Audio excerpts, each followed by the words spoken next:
Joe, the king of the workers of the world. Hi, folks.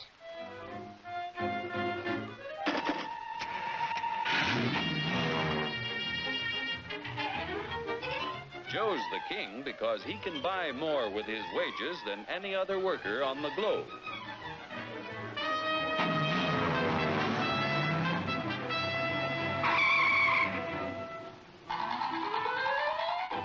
Now, what makes it possible for Joe to earn such a good living? He's no smarter than workers in other countries. Are you kidding? He's no stronger than workers in other lands. Oh, yeah?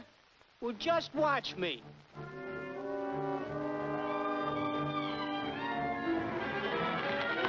Ow! Just because Joe's an American doesn't mean... Yeah? Well, being an American is the best thing on the... Oh! My back! Sure, being an American is great, but how could you be superior to any foreigner when you or your folks might be any one of a dozen different races or religions? So, if you're no Superman, it must be the American way of doing things that makes you the luckiest guy in the world. I don't think I'm so lucky. You don't? Well, let me show you. Hey, what's that gadget? Television? No, it's a time machine. Just pull that lever. You'll see how people worked 100 years ago. Hey, this I like. Oh, that's too far back. Try again. We want to stop at 1850. Who's the character? That's your grandfather, Joe. Oh. He had to work 69 hours a week to earn a living because he had only inexpensive hand tools and his own strength to help him make things. Your grandfather was a powerful man, yet his strength equaled only 1/10 of a horsepower. You have hundreds of horsepower in this costly giant of a machine to multiply your strength and efficiency 1,000 times. This makes it possible for you to earn more than any worker in history.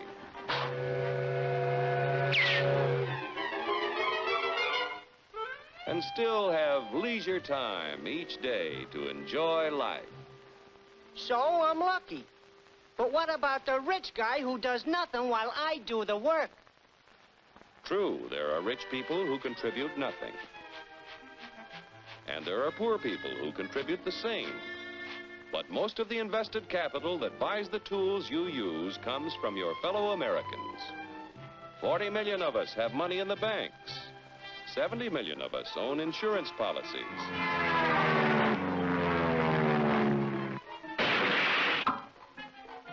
Over 15 million of us invest savings in corporation stocks and bonds, which help to finance industry. Each year, the people of America invest billions of dollars to create new plants and equipment. This invested capital buys the tools which make a man's labor worth more because he produces more.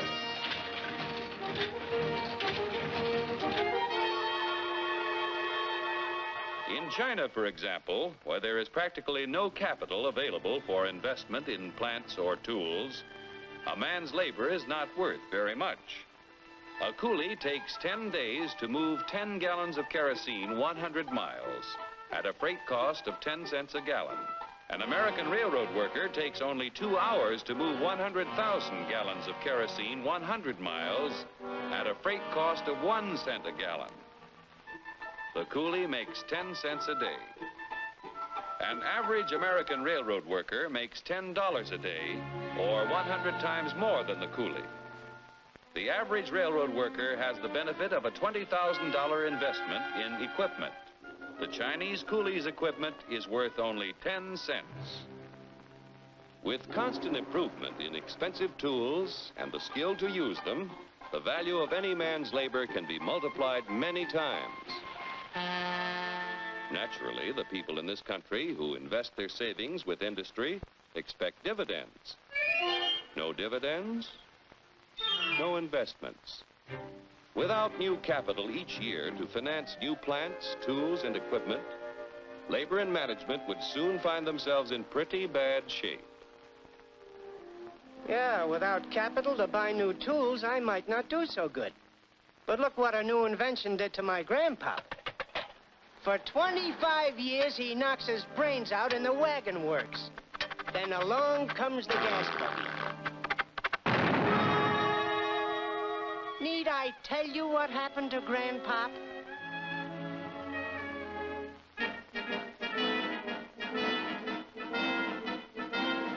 The history of our country proves that new inventions create thousands of jobs for everyone they displace. So it wasn't long before your grandfather had a better job, at more pay for less work. Our industrial progress is largely the result of the competitive struggle between companies to capture the market to increase profits. Huge sums are spent each year to make a better product to sell for less. Yet, regardless of how much money is spent to develop a new idea, there is often failure. When research proves successful, everyone shares in the accomplishment. The business which fails to give the consumer as much value as a competitor gives often goes bankrupt. However, on a national scale, competition gives the greatest good to the greatest number by continually producing more and better goods at lower prices.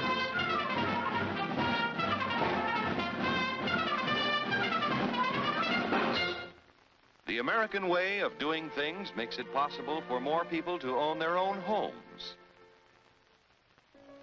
We're only 7% of the world's population, but we have 50% of the radios.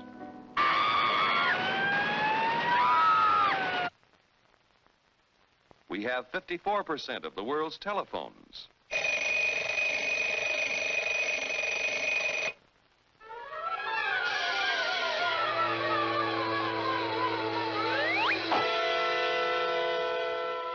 Americans own practically all the refrigerators in existence to give them plenty of ice quickly and easily. Bathtubs, we've got 92% of them.